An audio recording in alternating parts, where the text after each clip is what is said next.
नमस्कार दोस्तों, मैं पंकज सर और आप लोगों के लिए नंबर सिस्टम से महत्वपूर्ण क्वेश्चन लेकर आए हैं, जिसमें जो है हम नंबर सिस्टम के एमसीक्यू क्वेश्चन का अध्ययन करेंगे। तो अगर आप इस चैनल पर नए होंगे तो चैनल को जरूर सब्सक्राइब कीजिए, शेयर कीजिए और कमेंट भी कीजिए। आइए दोस्तों स्टार्ट करते हैं। सबसे पहला क्वेश्चन में ये बोला गया है कि 3 क्रमागत प्राकृत संख्याओं का योग 87 है, तो बीच वाली संख्या क्या होगा। तो देखिएगा, बीच वाली संख्या जब भी ऐसे क्वेश्चन में निकालेंगे, बीच वाली संख्या का निकालेंगे तो ध्यान में रखिएगा कि 87 में जो है हम लोग जो है 3 से भाग देंगे, तो 3 से भाग देंगे तो 29 होगा, तो 29 ही हमारा आंसर हो जाएगा। तो ये बीच वाली जो संख्या होगा वो 29 होगा। इसके बाद वाला संख्या कितना होगा, तो आपका 30 हो जाएगा, 30 हो जाएगा। और 29 से पहले संख्या क्या होगा, 28 होगा, यानी 28 होगा। इन सबको ऐड करेंगे तो आपका जो आएगा 87 ही आएगा। तो इस तरीके से हम लोग क्वेश्चन को जो है बना सकते हैं। नेक्स्ट क्वेश्चन पर चलते हैं दोस्तों। जो अगला जो क्वेश्चन है आपको बोला ये गया है, ध्यान दीजिएगा, यहाँ पर बोला ये गया है कि वह छोटे से छोटा अंक इसमें क्या भरे ताकि वो संख्या 9 से जो है पूर्णतः विभाज्य हो जाए। तो देखिए, 9 से विभाजित करने के लिए हमें जो है 9 का जो है विभाज्यता का नियम, 9 का जो है डिविजिबिलिटी रूल जो है आपको आना चाहिए। तो 9 का जो विभाज्यता का नियम है वो डिजिट सम है, इतना ध्यान में रखिएगा। डिजिट जो है सम है, यानी बोला जाता है अंकों का योग। अगर अंकों का योग अगर 9 से डिवाइड है तो संख्या भी क्या होगा, 9 से डिवाइड होगा। तो आइए अंकों को जो थोड़ा सा ऐड करते हैं। देखिए, पहला अंक कितना है, 9 है, फिर कितना 3, 8, प्लस करते हैं 5, प्लस करते हैं 6, प्लस करते हैं 2, प्लस करते हैं 9, प्लस 4। तो आइए इसको ऐड करेंगे तो ध्यान दीजिए, 9 और 3 12, 12 और 8 जो होगा आपका 20, 20 5 25, 25 6 31, 31 9 40, 4 44 2 जो होगा 46। तो ये जो 46 जो संख्या है वो 9 से डिवाइड नहीं है।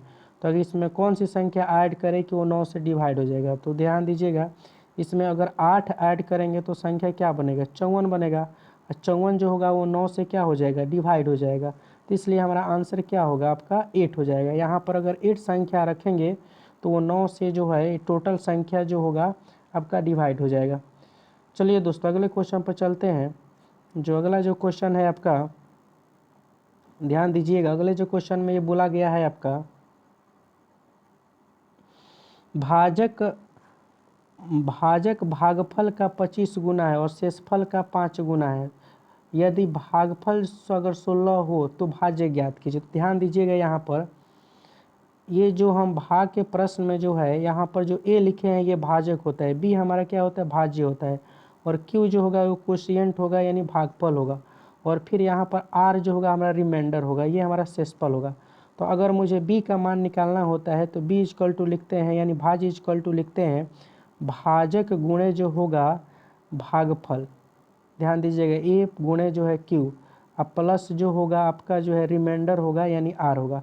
तो इसी पर यह आधारित क्वेश्चन है। तो आइए यहाँ पर सॉल्यूशन करते हैं। ध्यान दीजिएगा, अगर मुझे यही बी का मान निकालना है तो ये तो 16 दिया है, क्वेश्चन में ये बोला गया है, थोड़ा सा समझिएगा कि ये जो 16 दिया गया है क्वेश्चन में बोला गया है कि इसका ये कितना है, 25 गुना है। इसका कितना है, ये 25 गुना है। तो इसका ये 25 गुना करेंगे तो कितना आएगा, आपका 400 आ जाएगा। और फिर बोला गया है ये कि जो रिमाइंडर का 5 गुना है, तो देखिएगा रिमाइंडर का अगर 5 गुना करेंगे तो कितना होना चाहिए, 400 होना चाहिए। तो ये 5 से कटेगा अगर तो कितना हो जाएगा, 80 हो जाएगा, यानी आर का मान कितना आ जाएगा, 80 आपका आएगा। तो अगर मुझे बी का मान निकालना है तो ध्यान दीजिएगा, 400 गुणे जो करेंगे आपका 16 प्लस करेंगे 80। तो अगर इसको जो प्लस किए हैं 80, तो यहाँ पर देखिएगा ये आपका जो आंसर होगा अगर गुणा करेंगे तो 16 में 4 से गुणा करेंगे 6400 होगा, 6400 में 80 जोड़ेंगे तो आपका 64 से कितना हो जाएगा, 80 हो जाएगा, यानी ऑप्शन नंबर बी जो होगा आपका सही हो जाएगा। तो इस तरीके के क्वेश्चन का आप सोल्यूशन कर लेंगे। अगले क्वेश्चन पर चलते हैं दोस्तों। अगला जो क्वेश्चन है आपका, अगला क्वेश्चन ये बोला गया है, ध्यान में रखिएगा कि एक संख्या में जब 119 से भाग दिया जाता है तो शेष आपका 19 से बचता है। यदि इस संख्या को 17 से भाग दिया जाए तो कितना शेष बचेगा। तो सबसे पहले ऐसे क्वेश्चन में दोस्तों ये हम देखते हैं कि 119 जो दिया है क्या ये जो 17 से विभाजित है कि नहीं। अगर ये संख्या जो है 17 से विभाजित है तो डायरेक्ट हम शेषफल जब निकालेंगे दूसरे बार जो ये आंसर के लिए वो 19 में 17 से भाग देकर ही निकाल लेंगे। तो ध्यान दीजिएगा, एक बार में जाएगा ये 17 हो जाएगा, यहाँ से घटाएंगे तो 2, तो 2 ही हमारा आंसर होगा। यानी उसी संख्या में अगर 17 से भाग देंगे तो हमारा रिमाइंडर कितना बचेगा, 2 बचेगा, शेषफल 2 बचेगा। तो ऐसे हम क्वेश्चन को बनाते हैं, ठीक है। नेक्स्ट क्वेश्चन पर चलते हैं दोस्तों। अगला जो क्वेश्चन है आपका ये बोला गया है, सेम क्वेश्चन वो भी है, यानी इस क्वेश्चन में आपको ये बोला गया है कि जब संख्या को 357 से विभाजित किया जाता है तो 39 शेष बचता है। यदि इस संख्या को 17 से भाग दिया जाए तो शेष क्या बचेगा। तो देखिए इसमें भी वही करेंगे, ये 17 से जो है यानी 300 जो है 57 में ये चेक करेंगे कि ये 17 से डिवाइड है कि नहीं है। अगर ये 17 से डिवाइड है तो डायरेक्ट हम आंसर के पास जाएंगे और ये जो 39 में जो है 17 से भाग करेंगे तो कितना बार में जाएगा, 2 बार में जाएगा। तो 17 दूना 34, घटाएंगे आंसर कितना होगा यहाँ पर 5, यानी रिमाइंडर हमारा 5 हो जाएगा। यानी आंसर क्या हो जाएगा, सी नंबर सही हो जाएगा। चलिए दोस्तों अगले क्वेश्चन पर चलते हैं। अगला जो क्वेश्चन है आपका,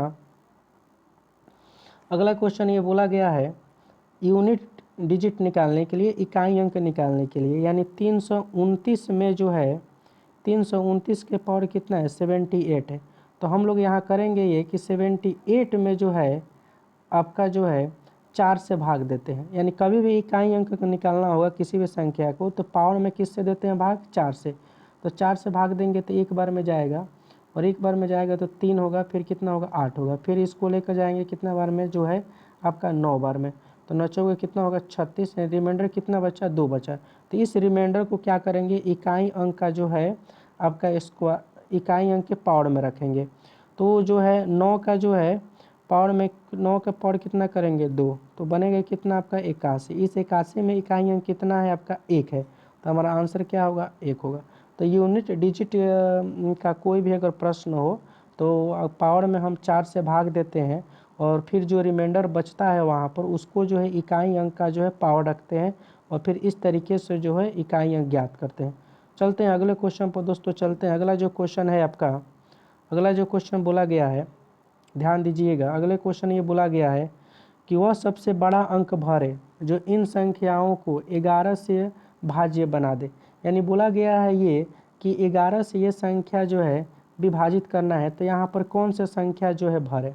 तो ध्यान दीजिएगा 11 का जो है 11 का जो आपका जो है विभाज्यता का जो नियम है वो कम से कम आप ध्यान में रखिए। तो 11 का जो विभाज्यता का नियम है वो जो है वो डिजिट को जो है, किसी संख्या के डिजिट को जो है हम लोग अल्टरनेट जो है ऐड करते हैं और फिर उसका अंतर देखते हैं।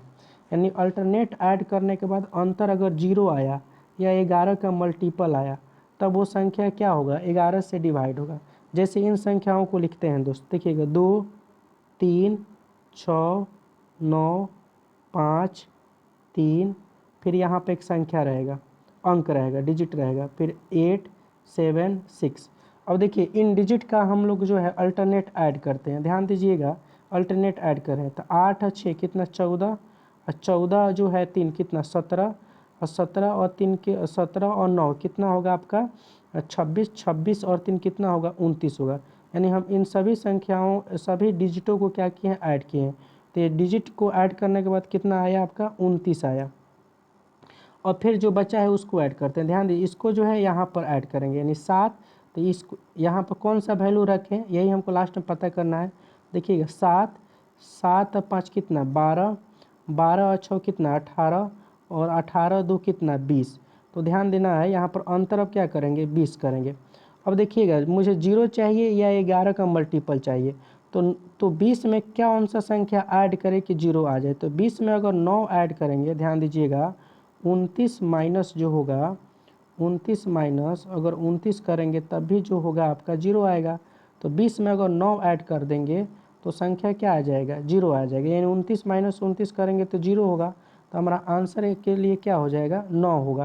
यानी वहाँ पर जो है 9 रखेंगे तब ये संख्या क्या हो जाएगा, 11 से विभाजित हो जाएगा।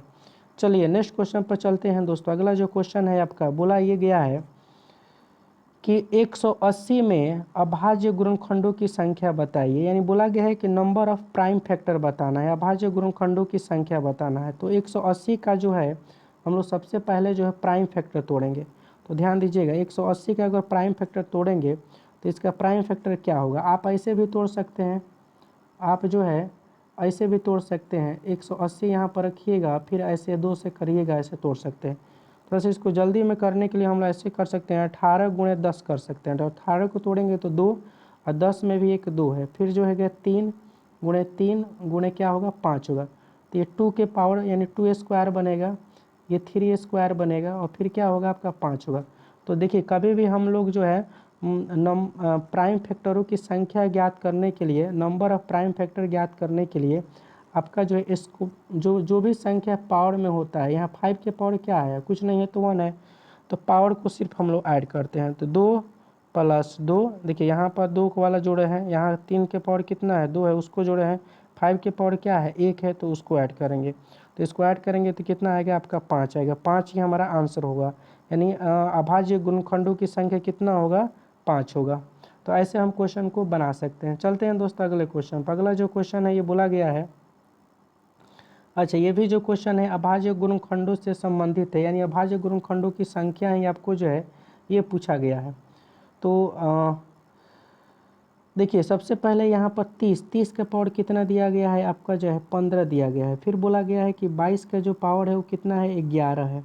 फिर आपसे बोला गया है कि 15 का जो पावर है वो कितना है 24 है। तो इन संख्याओं का यानी बेस का हम लोग जो है प्राइम फैक्टर तोड़ेंगे। तो 30 को तोड़ेंगे तो 2 गुणे 3 गुणे 5 के पावर कितना होगा 15 हो जाएगा। और ध्यान दीजिएगा 22 को तोड़ेंगे तो 2 गुणे कितना 11, इसके पावर कितना होगा 11। 15 को तोड़ेंगे तो 3 गुणे 5 के पावर कितना होगा 24 होगा।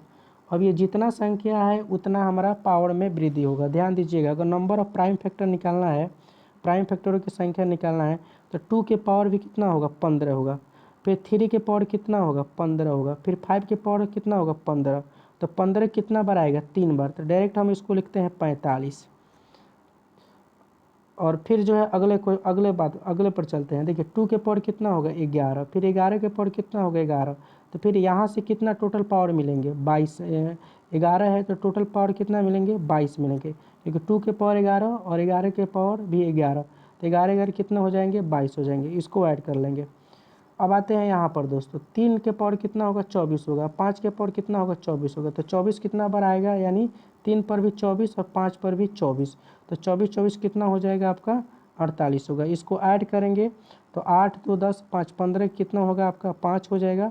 4 4 8 2 10 ये कितना होगा 11 होगा। तो हमारा जो नंबर ऑफ प्राइम फैक्टर होगा यानी अभाज्य गुणनखंडों की संख्या होगा वो 115 हो जाएगा। तो उम्मीद करते हैं दोस्तों कि ये आपको जो है समझ में आया होगा। अगर आप इस चैनल पर नए होंगे तो ज़रूर जो चैनल को सब्सक्राइब कीजिए, शेयर कीजिए और कमेंट भी कीजिए। अगर वीडियो अच्छा लगे तो लाइक ज़रूर कीजिए।